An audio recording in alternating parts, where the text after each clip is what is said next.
นี่แหละนี่ เอาอีกวันนี้ โอ้มันหายอะไรก็ไม่รู้เดี๋ยว แล้วอันนี้หัวซาดูวูอยู่ เจ้าจะโลบอกกันมาสั่ง สาม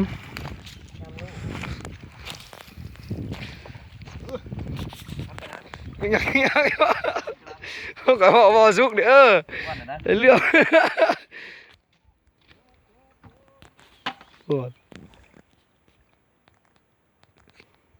พูดทางหลังเจ้าผู้เที่ยวสุกหัวซาดูวูอยู่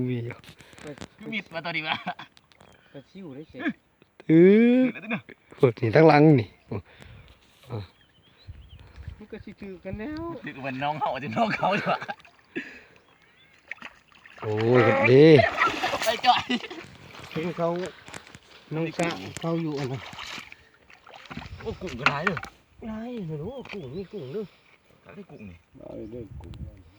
นี่ปลาจีน แล้วปล่อยป้าอีกทั้ง กุ้งยับ อะไรวะปล่อยมันนั่นต้นมัน นี่เอาลง น้องก็อยู่ด้วย วัดตรงกลางใหญ่วัดตรงกลางแบบเด็กไก่ก่อน น้องสะอันนั้นตอนนี้เขาซ้ำนี่แหละกลัว น้ำใส่ไปเด้อ คนยังสี่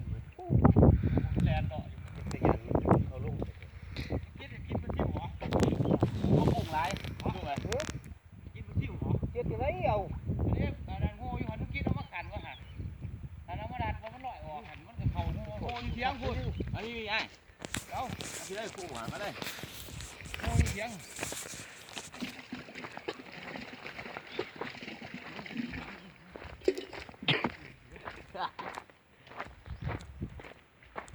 ป้ายังลุงจอนปล่อยหน่อยลุงจอน โมบังโมบังจอ ถือแต่ป้าจีนหมดได้บ้างดอก ป้าอันอื่นนะมีแต่ป้าอันเดียวนะเดียวนี่ โอ้ย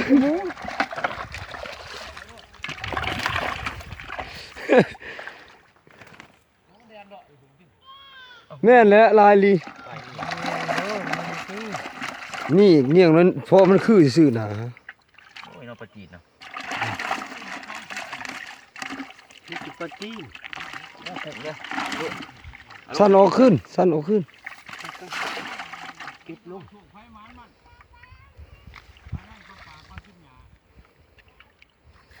เอาออกได้หินน่ะติดเผาโดดน่ะโอ้ยแจ้งนี่เลยบ่สุกเลย มันบริบกบ่จอน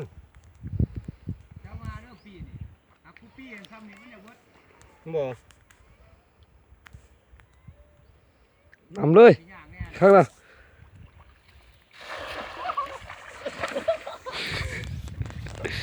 เอิ้นเลยเบิดใจแหละนี่ไง มันบริมีห้องเลยเด้อน้องตุน ว่าวันนี้ถักค่ะเอาพี่เด้อมือกวางพี่เด้อ อืมแต่ขี้ต้มเด้อนี่บ่เลอะเด้อ หงักหงักเลย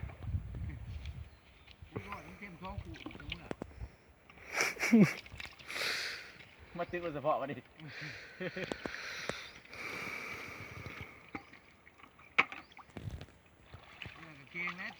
เพื่อนได้เด้อ เอ้ยคักแล้วได้ทีละ3โต4โต พี่สิว่ามันเปื้อนไหน ขนาดนะ ห่วย หันคือข่อยยังว่าคือเนาะมือกล่อง ป้าอันนี้ เอาหนังใส่อยู่ว่าลูกก่อนอย่ามันตายก่อน ใส่เลยดิ ชิมกุ้งก่อนดิ เอาคันโน้ตนี่คิดคันโน้ต ตะขอไปได้ตะขอเนาะ โอ้ยยังบ่ได้มันดอกเป็นต้มนั่น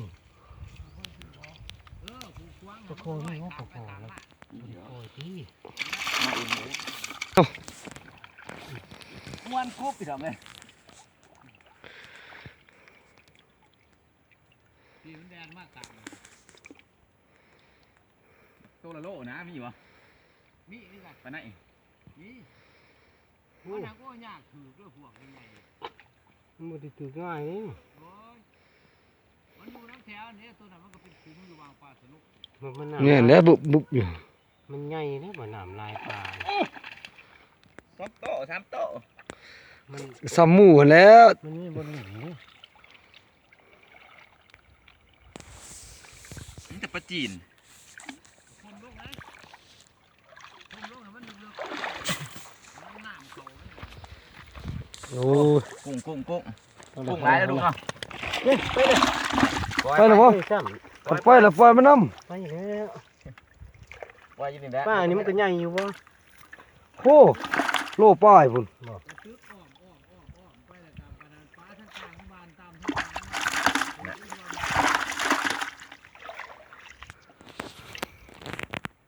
มาได้เด้อ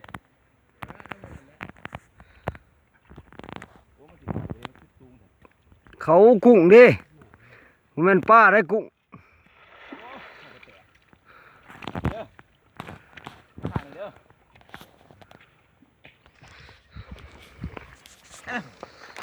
พดน้ำมาแน่ จับแล้วเด้อไปตึกกี่วันเท่าถือสิเนาะ โอ้ยดับ มันก็สิได้ไป ดับน้ำเจ้าแล้วเจ้าสิบ่ไปบ่มา มันสิได้ไปมื้อนึงเท่าทำเสื้อพุ่นแล้วไปถึงแนว ผู้ใหญ่บ่ได้กินข้าวกับมือไรเลย ท่านป้าเที่ยวมีแต่ผู้อยู่ไก่มันคิดว่า ไก่ซ้ ผู้อยู่บ้านดุมแล้วสิกินมาตึกเอา ำ ชื่อเราเด้อวันนี้เด้อ ชื่อวันนะ ชวนย่างก็ยังสิได้มาลักขีดเลยนะ ผู้ใดรักของข่อย ชิมกูดิ บ่ประมาทได้หมู่กองเขาบ่ได้เฮ็ดของข่อยได้ ใครอยู่ดอก แต่ว่าแต่บ่เห็นมันเป็นนั่นน่ะนี่ จักว่าเขากินกับผู้จักเพิ่นผู้จักกัน ซ้ำเอามือกินเอาโลด นั่นเขาสิเอามือกินนั่นแล้ว ครับผมครับ เพิ่นบ่อยากเชื่ออะไรแต่ย่างเวียดแต่เขาก็ยังลัดตัวมันถือคุกกัน เอาอืม นม เฮ็ดอึบโอ้ยวาดคักอะลีคักตัวนี้มันเต็มเด้มันปึกดี ย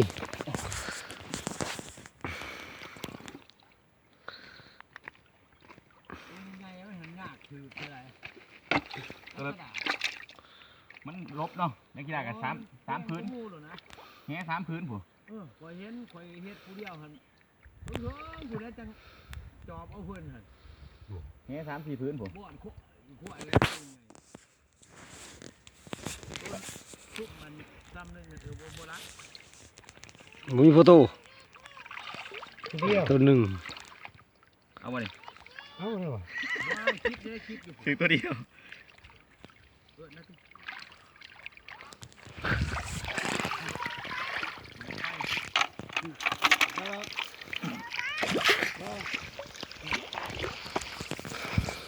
มุมนี่จะเอาหรือบ่มุมนี่ป้านี่ผู้ป่านเนาะมึงมันลอยติสันวูวี ว่างนี่ปะ